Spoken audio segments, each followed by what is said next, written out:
Assalamualaikum warahmatullahi wabarakatuh. Anak-anakku kelas 7. Sekarang waktunya Pak Mutakin untuk pelajaran pendidikan agama Islam dan budi pekerti. Alhamdulillah pada hari ini adalah pertemuan kita yang pertama. Untuk itu, sebelum acara ini ataupun pertemuan ini kita mulai, mari kita awali dengan berdoa bersama. Berdoa mulai. Terima kasih.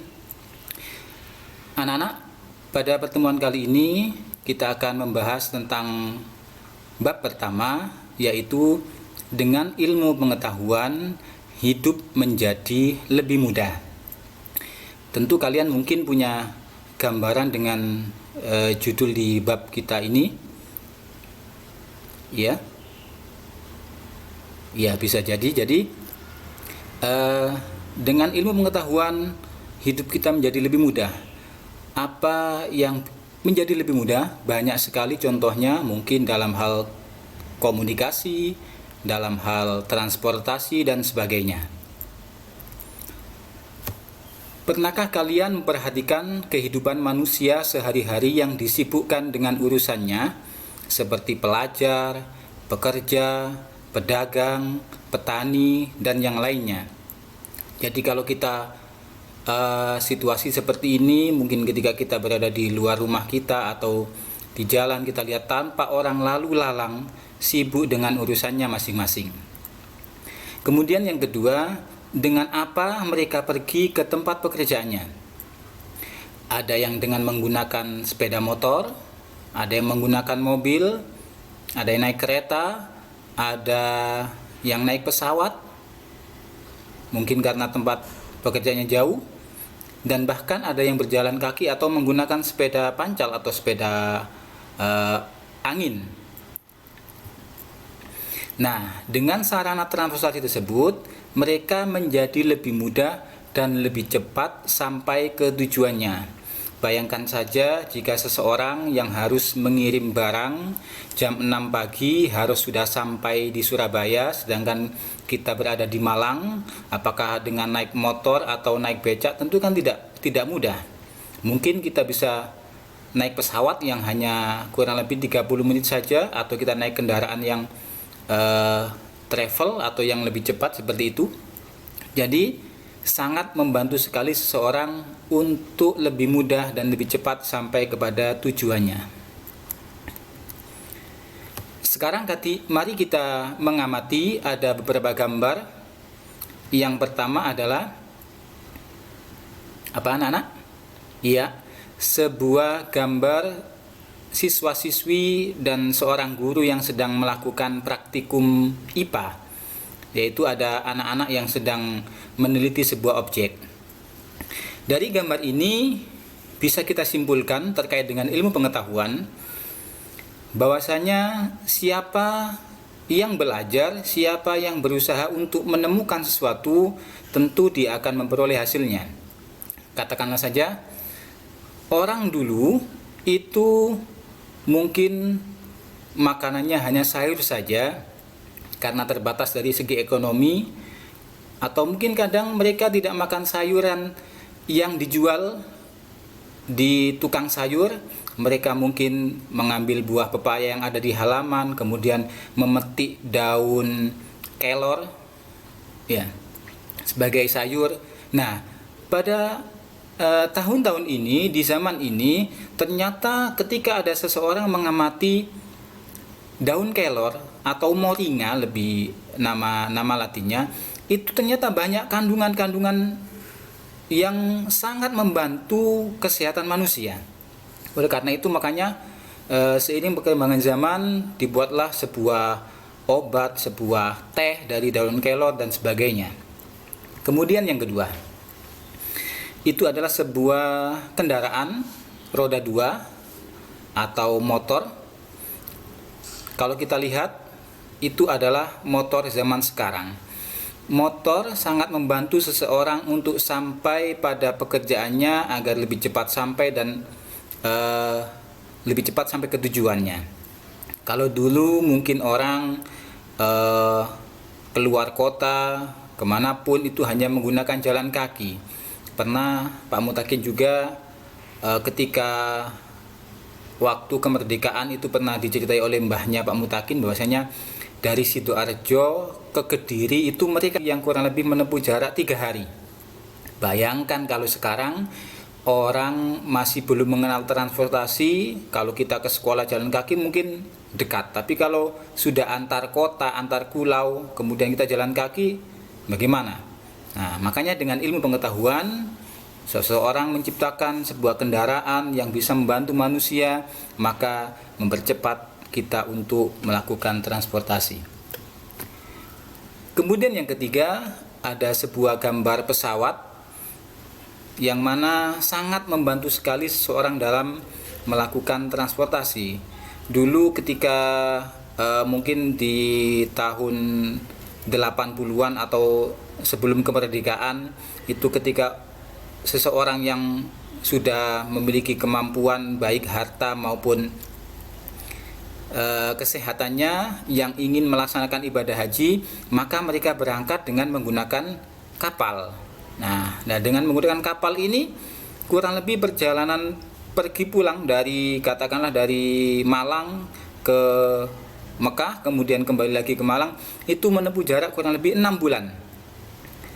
Nah, dan sekarang alhamdulillah dengan adanya ilmu pengetahuan, manusia bisa menciptakan kendaraan yang bisa menampung banyak orang dengan kekuatan yang super cepat seperti pesawat, maka seseorang melaksanakan ibadah haji itu hanya bisa ditempuh kurang lebih 9 sampai 11 jam.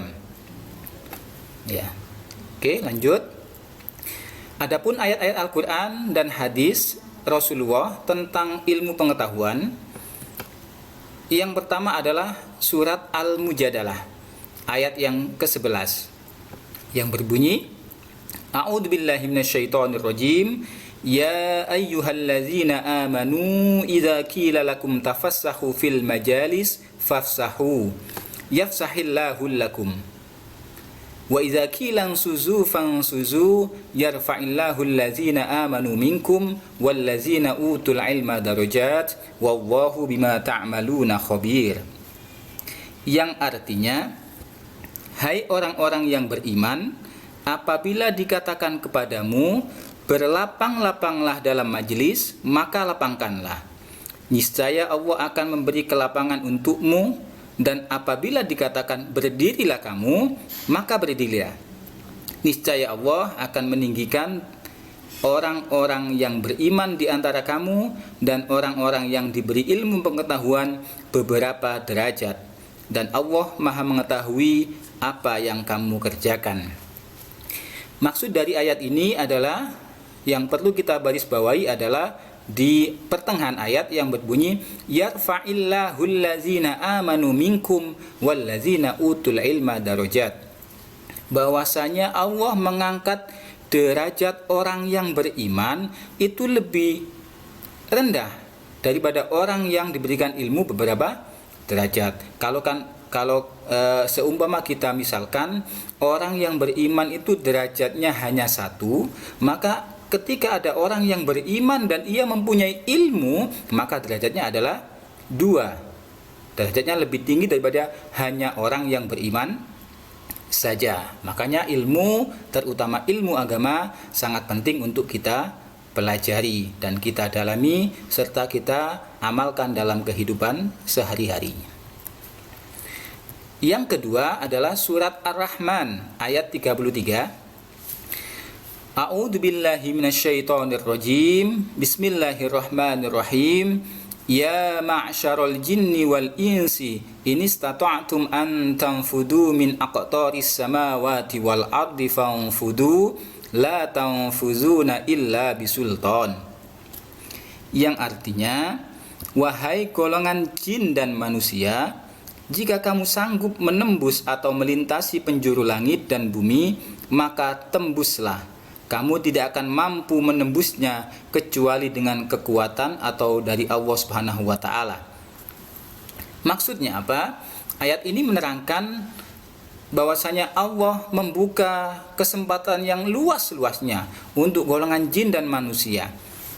Untuk apa? Untuk menembus penjuru langit. Kalau mungkin ayat ini diterima oleh orang-orang Arab dan orang Muslim zaman dahulu, ini adalah sesuatu yang mustahil. Mana mungkin manusia bisa naik ke atas langit, menembus cakrawala.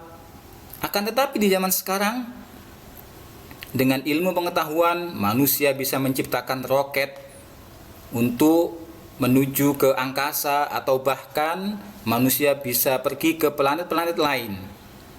Ya, malah sekarang ditemukan bahwasanya planet Mars itu bisa dihuni oleh orang. Ada kehidupan yang bisa kita lakukan di sana.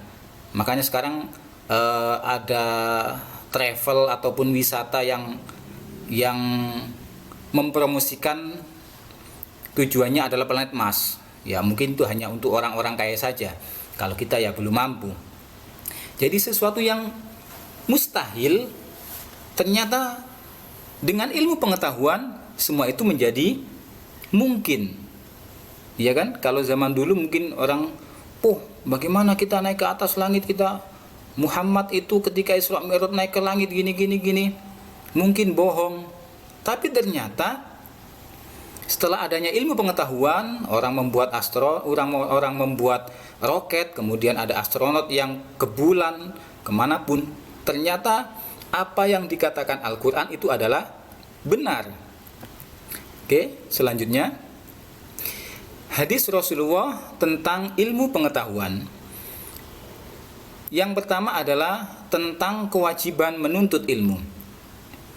Sebagaimana kita ketahui, mungkin dulu ketika kalian di SD sudah diajari ini, tolabul ilmi faridatun ala kulli muslimin, yang artinya menuntut ilmu itu adalah hukumnya wajib bagi setiap orang Islam, baik laki-laki maupun perempuan. Ilmu di sini yang dikatakan wajib adalah terlebih ilmu agama. Kenapa demikian? Karena dengan belajar ilmu agama, orang bisa melaksanakan toharoh atau bersuci sebelum melaksanakan sholat. Orang tahu ilmunya sholat. Oh, ternyata kalau sholat itu harus seperti ini. Kemudian kalau ketika kita sholat kok buang angin, oh itu ternyata membatalkan sholat. Nah, jadi ilmu itu sangat penting sekali, terutama ilmu agama. Makanya wajib bagi setiap orang muslim untuk mempelajari ilmu agama. Nah, karena kita dalam situasi seperti ini, maka Pak Mutakin harapkan untuk anak-anakku kelas 7 pada hari Minggu atau hari Ahad pagi, kalian hadir di sekolah untuk mengikuti pengajian rutin yang dilaksanakan oleh Bapak Ustadz Soni Fauzi. Ya, Pak Mutakin tunggu kehadiran kalian. Kemudian hadis Nabi yang kedua, bahwasanya menuntut ilmu itu dilakukan sepanjang masa.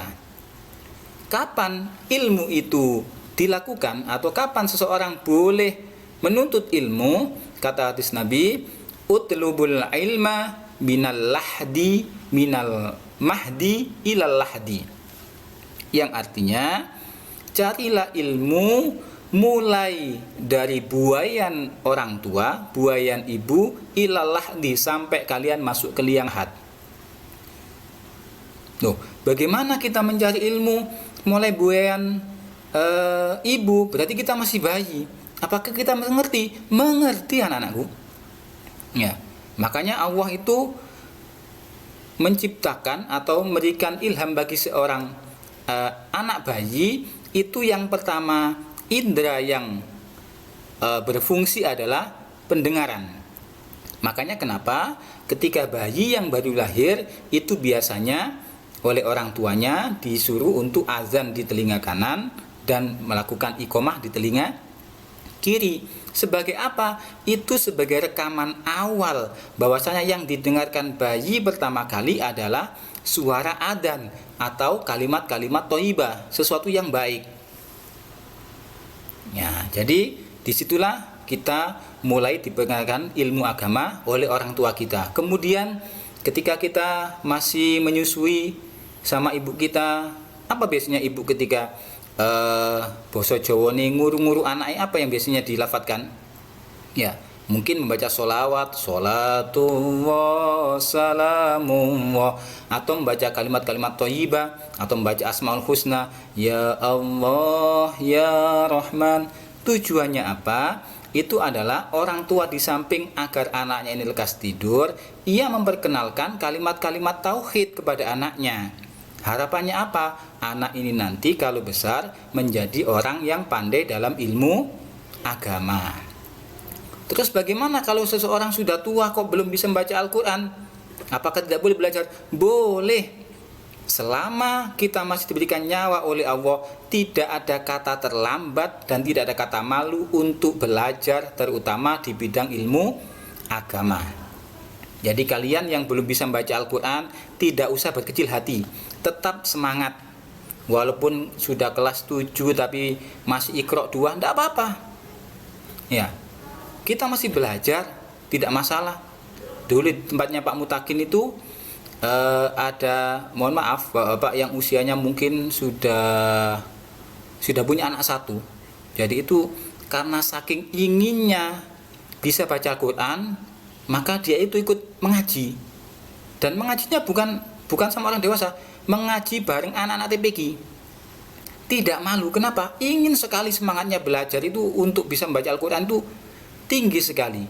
Akhirnya beliau bisa membaca Al-Quran. Oke, selanjutnya hadis Nabi yang ketiga adalah menuntut ilmu itu harus dengan akhlak yang terpuji. Qala Rasulullah sallallahu alaihi wasallam, utlubul ilma watlubu ma'al ilmi as-sakinah wal hilma layyinu liman tu'allimun wa liman tata'allamuna minhu wala takunu min jababiratil ulama fayaghlubu ilmukum jahlakum. Yang artinya, carilah ilmu dan carilah bersama ilmu itu ketenangan dan kesabaran atau toleransi dan kemurahan hati. Bersikap lembutlah kepada orang-orang yang kamu ajari ilmu dan kepada orang yang kamu mendapatkan ilmu darinya. Dan janganlah kamu termasuk orang yang hatinya tidak kenal belas kasihan kepada para ulama. Dengan cara semua itu, sabar, tenang, dan sebagainya, maka ilmumu akan mengalahkan kebodohanmu. Hadis diriwayatkan oleh Ibnu Asin dari Abi Hurairah. Maksud dari hadis ini adalah ketika kita mencari ilmu, hendaklah kita ikuti dengan ketenangan. Ketenangan dalam arti kita bersabar. Ilmu itu tidak langsung hari ini belajar, hari ini bisa. Tidak. Ya, makanya di ayat yang pertama kali turun kepada Nabi Muhammad itu adalah bunyinya Iqra. Iqra bismi rabbikal ladzi khalaq. Khalaqal insana min 'alaq.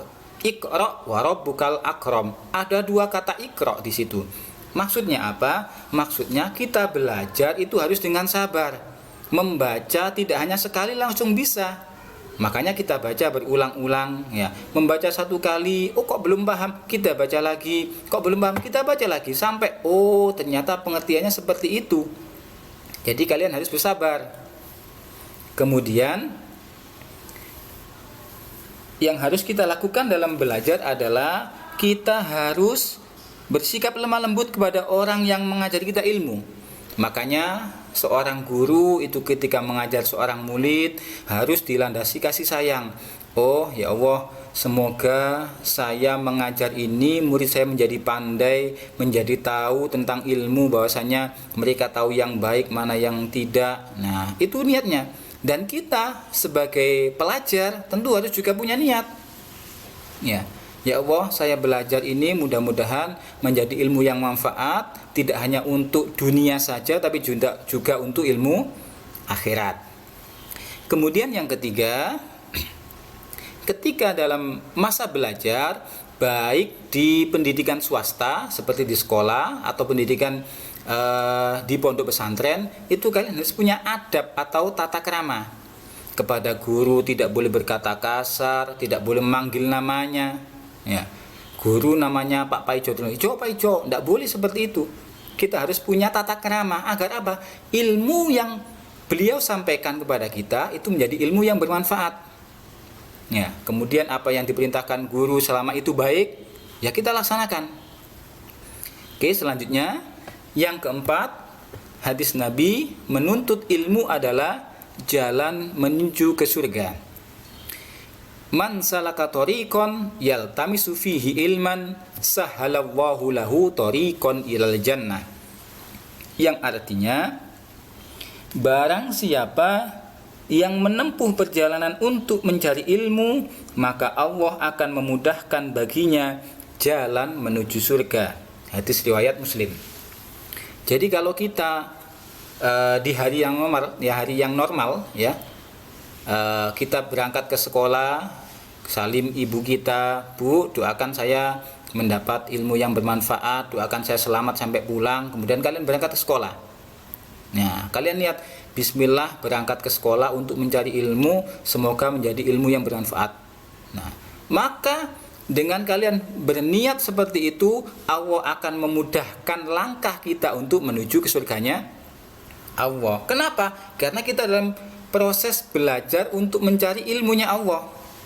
Tapi kalau kita berangkat ke sekolah, ya wis sludur, boh ikmang sekolah oleh ilmu gak ngurus, yang penting berangkat lah timbane ono omah diseneni bapak ibu.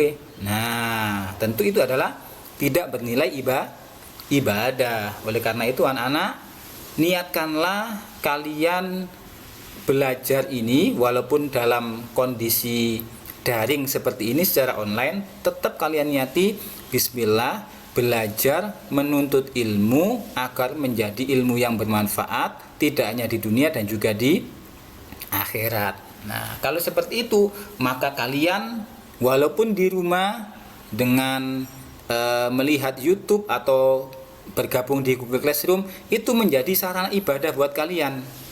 Ya, ayo ditata lagi niatnya. Semoga kita dimudahkan oleh Allah dalam mencari ilmu, dan mudah-mudahan kita dimudahkan oleh Allah untuk menuju jalan kepada surganya Allah Subhanahu wa ta'ala. Mungkin ini materi yang bisa Pak Mutakin pada bab pertama ini, nanti akan kita sambung pada pertemuan selanjutnya. Barangkali ada anak-anak yang belum paham, silakan ditanyakan. Terima kasih.